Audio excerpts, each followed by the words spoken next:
be the equivalent of Israel in our context. It's against the people of God, isn't it? So it's against all of us. Yeah.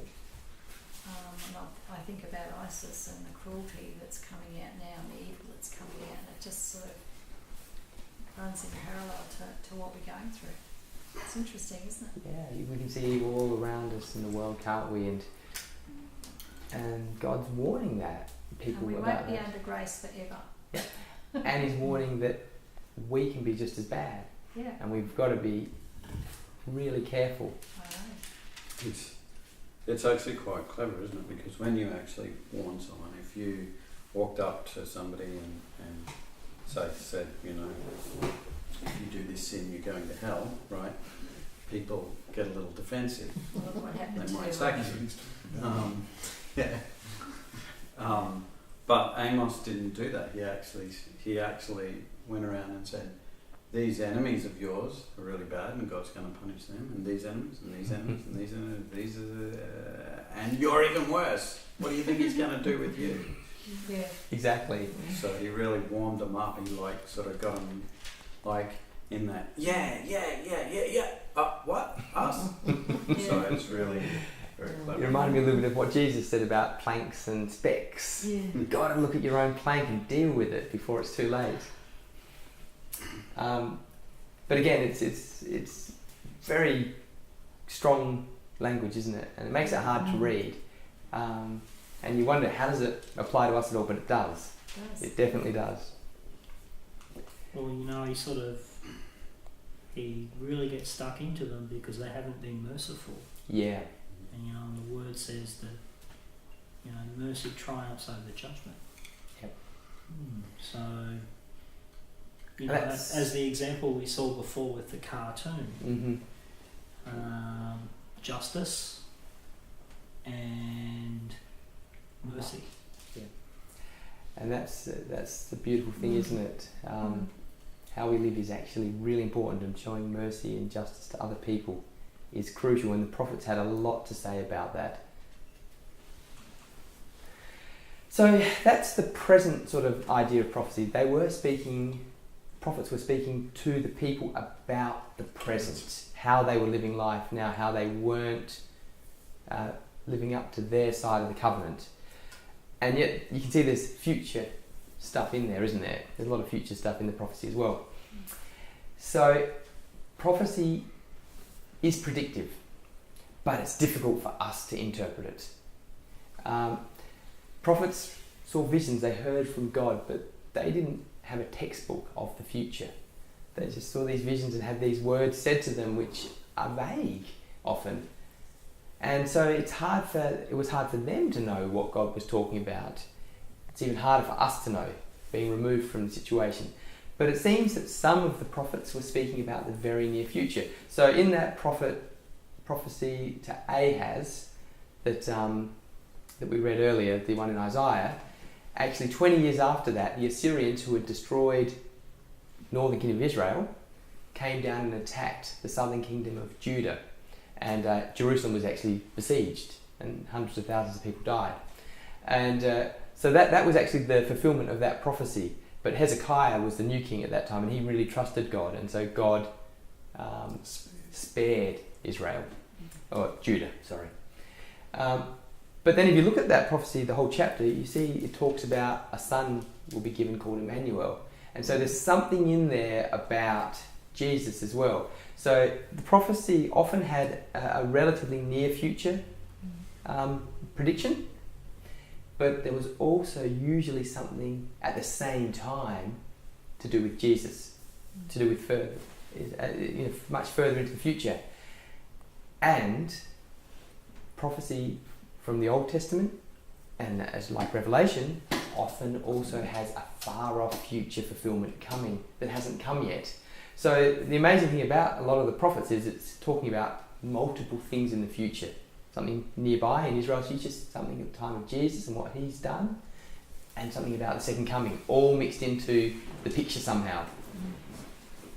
And then of course, you know, in these major prophets there's references to the miraculous reforming of Israel as a nation. So there is, and that's actually quite controversial, and we'll talk a little bit about that because it depends how you understand Israel and the image of Israel. Is the image of Israel about the country? Is it about the Jewish people? Is it about the church? And so it's very complicated, and it's hard to know sometimes.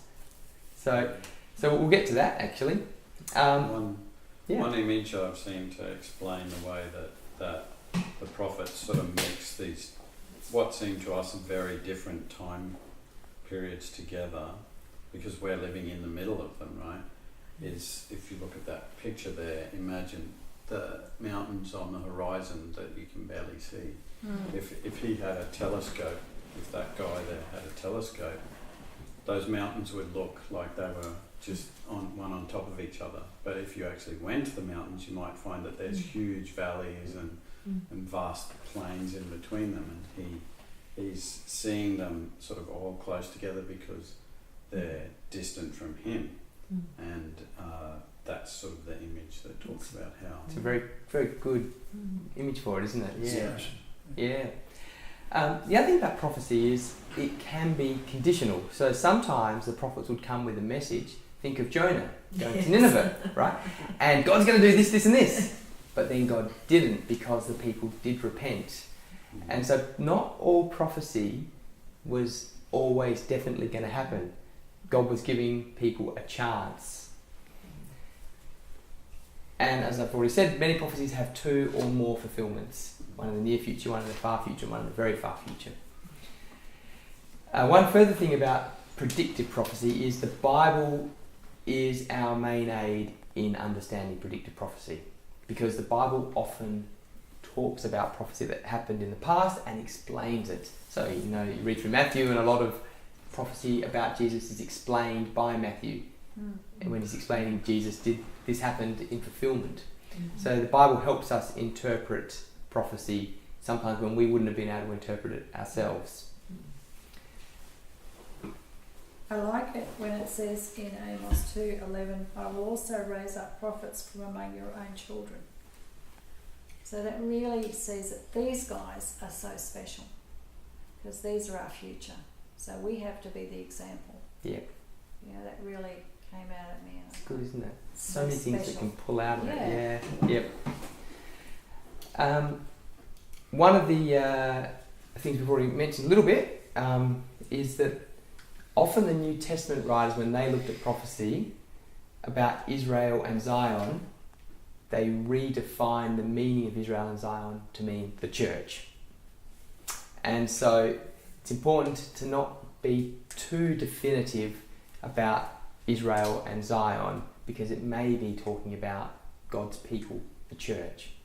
Zion? But isn't that because of the new covenant, where we were grafted in, and that's what's made the difference? So where you've got God's chosen people, those Gentiles, so to speak, who accept Christ, We're now God's chosen people too. we're included with them as well. Yeah. So it still talks about Israel, but it's now been expanded to include the Gentiles who believe in and trust in him as well. Which raises a difficult question: what about Israel, Jewish people who don't accept Jesus? And so it's quite a complex thought, and there's different points of view on that. In the same passage where Paul talks about us being grafted in, he also talks about Jews being cut off. So the image there is not just of Gentiles being grafted in, but of Jews who've abandoned God being cut away. Yeah. Same as us. Yeah. That's fair enough. I mean, that's not a problem. No, exactly. So it's really, the redefinition is that God's people are those who obey him, not just people who are of a particular ethnicity. That's the key. Correct, and that's what I'm saying. It's now expanded Yeah, to not just the Jews who are the chosen people, that's right. but they have to still believe in him. Yeah. If they've abandoned him, then of course they're lost. Through Yeah. faith, Yeah, that's right. So there's that mix of obedience and faith, isn't there? Zion, anyone want to just define Zion?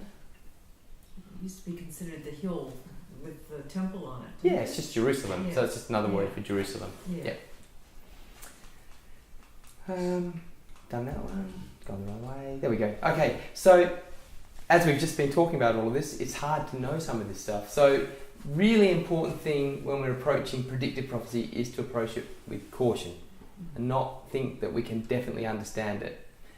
And with humility, knowing that actually it's complicated. And there are going to be different viewpoints and ideas about it. And I might be wrong. So caution and humility are probably the two most important attributes we can approach predictive prophecy with, things about the future. Let's be cautious about how we approach it and humble about how we approach it. There have been several programs recently on TV about Waco in Texas. Waco, Texas? Yeah. And that's exactly what David Koresh did not do. No caution, no humility. Exactly right, actually. It's really... Because you see that when people sort of get a little bit too fixated on prophecy and start to have all sorts of bizarre interpretations, and they get more and more bizarre, and they don't have any humility, any caution, and all of a sudden they're saying this means this means this, and the world's going to end in 2052 or whatever date, and then the date comes and goes, and what happened? So you can overdo it. Control, isn't it? It is, yeah. Of course, the world did end for Waco, Texas, and David Christian's followers, didn't it? Sadly. And fire. Yeah. But it wasn't the day of the Lord. Interesting, yeah. So when texts are very clear, then we can be more confident in interpreting a prophecy. But when texts are more vague, it's harder to be confident.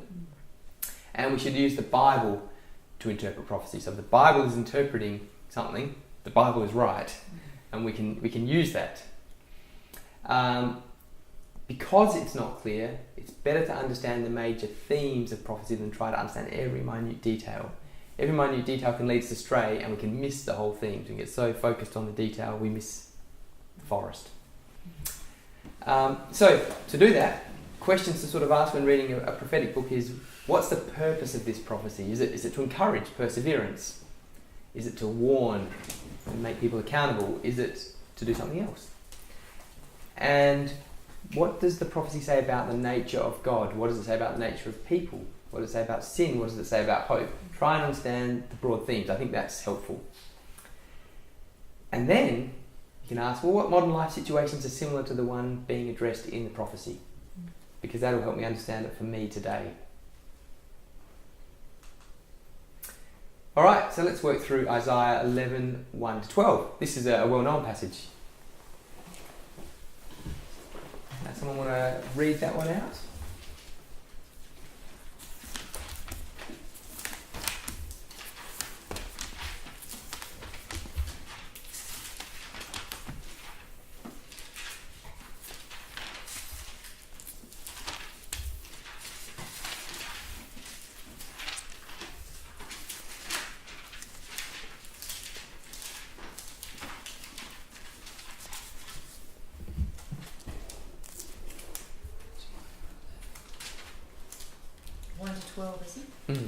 Thanks, Rose. A shoot will come up from the stump of Jesse.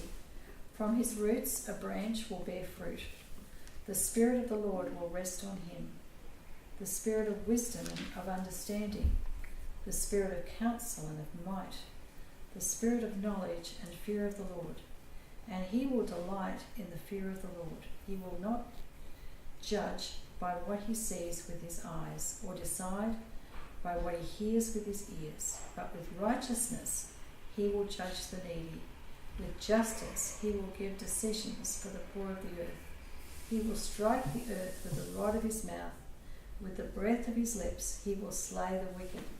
Righteousness will be his belt, and faithfulness the sash around his waist. The wolf will lie with the lamb, or will live with the lamb. The leopard will lie down with the goat. The calf and the lion are yearling together, and a little child will lead them. The cow will feed with the bear. Their young will lie down together, and the lion will eat straw like the ox. The infant will play near the cobra's den, and the young child will put its hand into the viper's nest. They will neither harm nor destroy on my holy mountain, for the earth will be filled with the knowledge of the Lord, as the waters cover the sea. In that day the root of Jesse will stand as a banner for the peoples. The nations will rally to him, and his resting place will be glorious. In that day the Lord will reach out his hand a second time to reclaim the surviving remnant of his people from Assyria, from Lower Egypt, from Upper Egypt, from Cush, from Elam, from Babylonia, from Hamath, and from the islands of the Mediterranean. He will raise a banner for the nations and gather the exiles of Israel. He will assemble the scattered people of Judah from the four quarters of the earth. Pretty exciting, isn't it? Very exciting.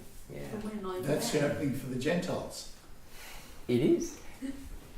And it's got a lot of meaning in it, doesn't it? So we'll go through, again, the same sort of process. What was the historical context? When was this said? What was happening at the time? And there's a lot about a leader. So what was the current king like? So this happened during the time of Ahaz again, when Ahaz is the king of Judah, and he was an evil king, if you remember. There was injustice when he was king. There was a lot of bad happening. Same thing in the kingdom of the north. There was Jeroboam, was that right? I think it was Jeroboam II. And it was a really, really bad king. And there was war, armies from surrounding empires attacking, there was oppression, people were suffering. The kings were doing a really bad job as well. And actually, the northern kingdom of Israel got attacked by Assyria, destroyed. People were sent throughout the world as exiles and as slaves. So that's what had just happened, or what was just happening around that time. So bearing that in mind, looking at the passage, then what's the main theme and the emotion being conveyed? Well, it's something about a change, isn't it? A different type of king, a different type of kingdom. There's going to be a future kingdom and king coming, and it's going to be a good one. So remember, Jesse was the father of King David. So coming from the stump of Jesse, a new root is a king coming from that family line. There's going to be a king coming. And that king will be a good one. God's faithful to his promise, so he'll keep that king coming from David's line like he said he would. And the king will be good and bring wisdom. That's what it says in verses 2 and 3. And he'll be just. He'll protect the innocent. He'll bring justice against oppressors. That's what it said in verses 4 and 5. And then those verses about the lion or the wolf and the sheep, that's perhaps a picture of peace, isn't it? It may not necessarily mean a lion's going to sit down with a lamb, or a sheep's going to sit down with a wolf, or a child's going to actually touch a cobra. Maybe it's just more imagery, talking about harmony and peace everywhere. It also talks about safety, doesn't it? And safety. It does, definitely. And so that's sort of verses 6 to 9. And that's all going to happen because of this king. And he will rule all peoples, like you said, not just the Israelites. It's all peoples, Gentiles, but it's also, he's going to restore the lost Israelite people. He's going to bring them back into the fold. So, looking at it at 700 BC, That's something for the future. you can think about that as something that happened just shortly into the future, when a few hundred years later, Israelites or Jewish people were brought back to the promised land. So there's a bit of fulfillment happening there, wasn't there? But obviously it's a lot more than that, and we know that because the Bible itself tells us that it's more than that. Because if you think about the New Testament, it talks about this passage, doesn't it? And it tells us that Jesus is that future king. Jesus came from line of David, line of Jesse, and he brought peace. But now he didn't bring a political kingdom. So this sounds like he's talking about a political kingdom of peace. But Jesus brought a spiritual kingdom of peace, didn't he? Where we get peace with God, forgiveness of sins. So it's a little bit different than what it might just read at face value. But it's talking about Jesus there, isn't it? And that he brought through his birth and then through his death and resurrection on the cross. That's where the Gentiles have been pulled into the kingdom of God. So the prophecy, is it being fulfilled or not? What do you think? Yeah. Yeah, it has, hasn't it? Absolutely. Is it still going to be fulfilled? Is there still more to be fulfilled in this prophecy?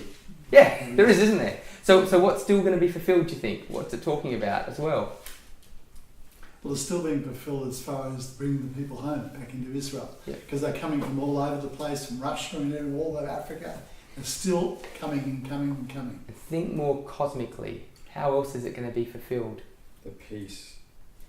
We still don't The have future. peace in this world. We don't. So it's almost, there's a vision of heaven in there at the same time, isn't there? So this is a really good example of a prophecy that has multiple fulfillments Levels. happening in multiple levels. So it's happened and it hasn't happened. It's happening and it will be happening. And we don't have to be in control. That's the whole thing. Our duty is to follow what Jesus did. It's all just going to happen, And isn't he it? walked on the earth and he loved people and accepted even his enemies. Yeah. So it's a beautiful picture of just that little lamb with the. Yeah, I love this passage. There's It's just lovely. Messianic Jew that I heard, and just a young, and he was in the prophetic word, Mm-hmm. and he was all excited, and the fact that he'd seen so many prophecies come to fruition. Yep. And he said, "There's one happening right now at this very moment, which is Russia and Iran, because they're in Persia, which is Gog and Magog. And you stand on the Golan Heights and you can see them there." You can. So yes, these prophecies have been fulfilled, are still being waiting to be fulfilled. fulfilled, and are being fulfilled. It's and the same prophecy refers to all of it. Yeah, But we have to have the faith of a child. we do, and we don't have to understand it all. Mm. So we talked about the 8th century prophets like Isaiah. Let's move into the now later prophets, the ones around the time of the exile and post-exile. So just to recap on what happened. Northern kingdom of Israel, gone. Southern kingdom of Judah, God saved because there has been some attempt by the people to repent and follow God. But it goes down the same pathway that Northern kingdom went down, and really has started following other gods. And there's other big empires coming around at the same time, particularly the Babylonian Empire overtook the Persian Empire. And so you remember Nebuchadnezzar. And they're knocking on Judah's front door. And they come and invade and siege Jerusalem in 605 BC and actually take off a whole lot of slaves like Daniel. And then they leave and they come back again in 597, do the same thing. And then 10 years later, they come back and level Jerusalem to the ground and take everyone away. And so that's the Babylonian exile. But it sort of happened in stages. And so these prophets, like Jeremiah, Ezekiel and Daniel, were around that time. They were there before the final exile happened, and they were there afterwards. And their messages are a message of the judgment's coming because people have abandoned God, but God will remain with his people even if the people are taken away. It's not the temple that holds God, he is with his people. And because of that, there's a future hope for them of restoration.